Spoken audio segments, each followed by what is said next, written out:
रोहन है, मेरी कंपनी का नाम अपटन कंसल्टेंसी है। हम लोग इसमें जियोपैथिक स्ट्रेस और वास्तु के ऊपर वर्क करते हैं। आप लोग में से कोई वास्तु की डेफिनेशन या कुछ एक्सप्लेन करना चाहेगा, या कुछ वाइल्ड गेस की वास्तु को लोग क्या?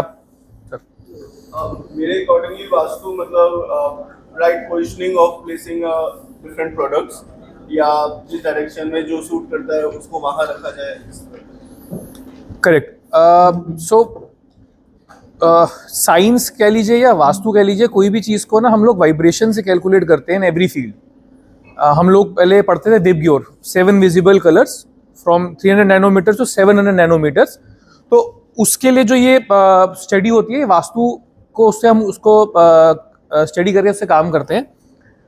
एंड इसके थ्रू जो हम लोग जो वर्किंग करते हैं उसमें हम लोग कोशिश यही करते हैं कि सारी की सारी फ्रीक्वेंसी को हर जोन से मैच कर सके। एंड इसमें हम 4 डायरेक्शन तो जानते ही हैं, नॉर्थ साउथ ईस्ट वेस्ट। उसके बीच में पार्टीशंस और होते हैं। So usually we do a grid of 16 things. And इसके थ्रू हम लोग ये समझ सकते हैं कि भी कौन से डायरेक्शन में कहाँ पर क्या चीज़ आनी चाहिए, जैसे सर ने कहा। एंड अगर वो फ्रीक्वेंसी को मैच कर ले तो आपकी लाइफ थोड़ी आसान हो जाती है। Basically it removes speed breakers from your life. And थोड़ा सा मैं हाईलाइट करता हूँ पहले जियोपैथिक स्ट्रेस के बारे में। So geopathic stress is a natural phenomena which is generated due to the water movement beneath the earth. So जो हम लोग समर्सिबल के थ्रू पानी निकालते हैं, जब वो पीछे नीचे मूव करता है तो उसके थ्रू एक स्टैटिक इलेक्ट्रिसिटी प्रोड्यूस होती है। उसकी जो फ्रीक्वेंसी होती है काफ़ी हाई होती है। But when ever there is earthquake और सम ह्यूमन मेड मूवमेंट जिसके से टेक्टोनिक प्लेट्स में क्रैक आ जाता है, तो उसके वजह से वो रेज जो है स्टैटिक इलेक्ट्रिसिटी है वो अर्थ के ऊपर आ जाती है, क्रस्ट से ऊपर। उसको हम जियोपैथिक स्ट्रेस कहते हैं। उस फ्रीक्वेंसी की जो रेंज होती है वो नियर अबाउट 210 मेगाहर्ट्ज की होती है, जबकि अर्थ की और हम ह्यूमन की जो फ्रीक्वेंसी होती है 7.83 मेगाहर्ट्ज होती है। सो नियर अबाउट 300 गुना तेज होता है ये। अब ये ग्रिड्स में चलता है प्लस एंड माइनस में। जब भी ये कहीं पर आएगा, किसी के स्ट्रक्चर के नीचे से निकलेगा, कहीं से भी निकलेगा, तो ये वहां के वास्तु को भी फेल कर सकता है, क्योंकि इसने आपकी वहां की सारी फ्रीक्वेंसी जीरो कर दी। तो जैसे कई बार ये होता है कि कोई कहीं कंस्ट्रक्शन हो या आसपास और किसी और की दुकान पे कुछ इंपैक्ट आता है, काम एकदम से कम जाता है। उसके पीछे एक रीजन जियोपैथिक स्ट्रेस है।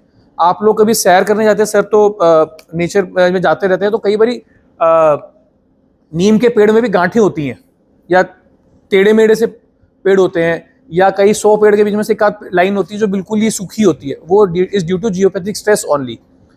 वो क्या करता है, उसकी जो बॉडी सेल्स हैं या जो भी एनिमल है या ट्री है उसकी सेल्स को खराब कर देता है।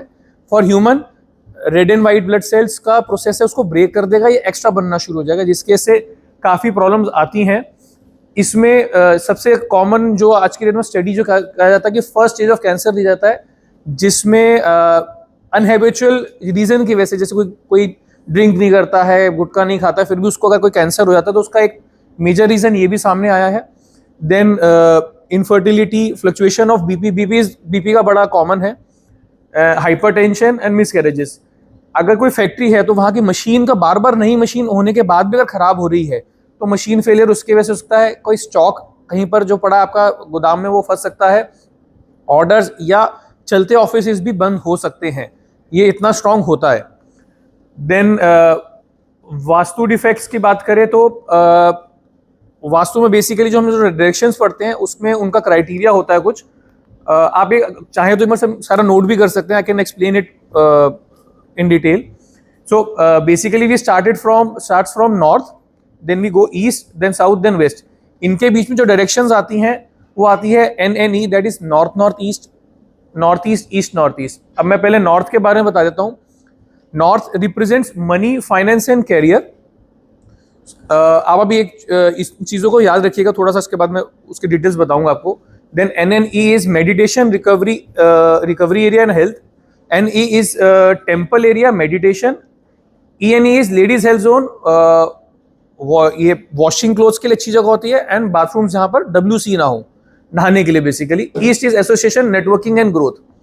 अब हम लोग हमेशा सुनते हैं, रील्स में देखते हैं कि नॉर्थ ईस्ट में अगर कोई टॉयलेट होगा तो उसका कोई इलाज नहीं है। वो क्योंकि आपके एक लाइफ को सर्कल रखने के लिए यही मेजर काम होते हैं जो आप मेंटेन करना चाहते हो। अगर ये कहीं रुकेगा तो उसकी वजह से इम्पैक्ट आ सकता है।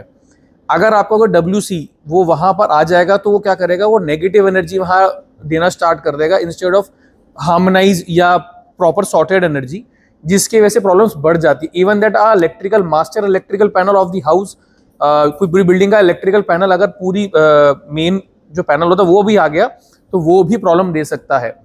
For example if you have a washroom in north तो वो आपको जनरली हेल्थ इश्यूज नहीं देगा, सिर्फ फाइनेंशियल इश्यूज देगा। NNE में आएगा वॉशरूम तो वो आपको लेडीज की हेल्थ की प्रॉब्लम पहले देता है, देन बाकी लोगों को जनरली केटर करता है। इट डजंट डिपेंड कि वो घर के सबसे बड़े को देगा कि छोटे देगा, वो it correlates with the situations. And north east का जो होता है सबसे थोड़ा सा डेंजरस कहा जाता है, क्योंकि ये जनरली आपको मेंटल प्रेशर इतना कर देता है कि आपको पैरालिटिक अटैक और ये चीज़ें दे सकता है, and it can drain anything. और इस चीज़ को आपको कंट्रोल करना थोड़ा सा टफ हो जाता है। You can not subsidise it 100%, but हाँ आपको 90% 95% तक इसको आप कंट्रोल कर सकते हो।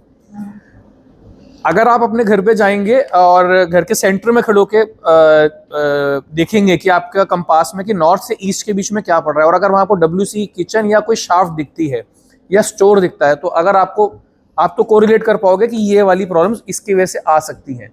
सो there are solutions for everything. आप मुझे चाहे फोन पे भी डिस्कस कर सकते हैं तो आपको बता सकता हूँ उसको कैसे कर सकते हैं।